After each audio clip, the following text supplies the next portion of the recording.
Para-ice hockey is an open gender event at the Winter Paralympics, but there have only been 3 women who have competed at the Games so far.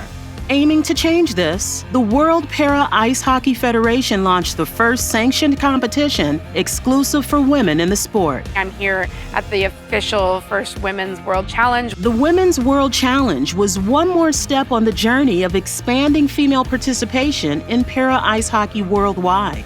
It took place in August 2022 in Green Bay, USA, and had great participation rates. 61 athletes competing, 4 teams, 8 countries represented, and 54 athletes classified.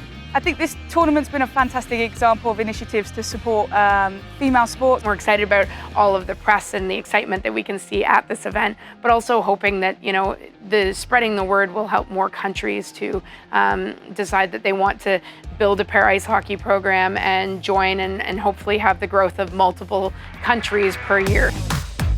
We've got more women interested and wanting to give it a go.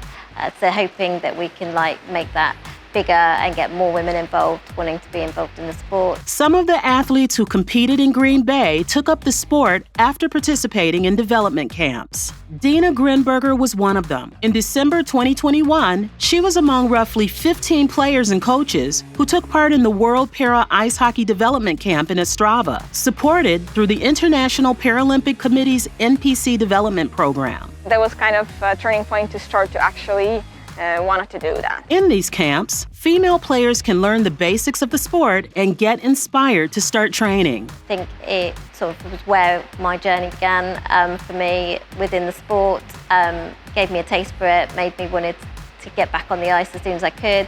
Really enjoyed the game and the freedom it gave me and being part of the team. The IPC has also carried out other development activities, such as the 2017 Women's Para-Ice Hockey Training Camp in South Korea. Canada's Peggy Asink learned about coaching there. A few years later, she put together Great Britain's women's national team. I was lucky enough to be involved in one in South Korea, which was just great. Had lots of athletes coming from lots of different countries, and also a really great process where we could introduce new coaches to the sport and help them to develop their athletes, which was a pretty awesome opportunity. The camp's participants embraced that opportunity with focus and dedication. 5 years later, at the Women's World Challenge, some of them showed that they are now reaping the benefits of that hard work, delivering 3 days of high-level performances on the ice. Team USA won the tournament, but all teams have reasons to celebrate. Our plan right now is to have the Women's World Challenge between 22 and 24, just to get the pool of national teams ready. And then in 2025, our goal is to have the first ever sanctioned Women's World Championship, which will make us eligible to apply to become part of the 2030 Paralympic Winter Games program. We're definitely on the right track to get it into the Winter Paralympics. We're really grateful for what IPC has done in order to help develop the sport to where it is now, but equally we're really excited about this yearly Women's World Challenge and the movement towards World Championships and eventually the Paralympic Games, because that's really what we need in order to feel like we have gender equity opportunities within the sport.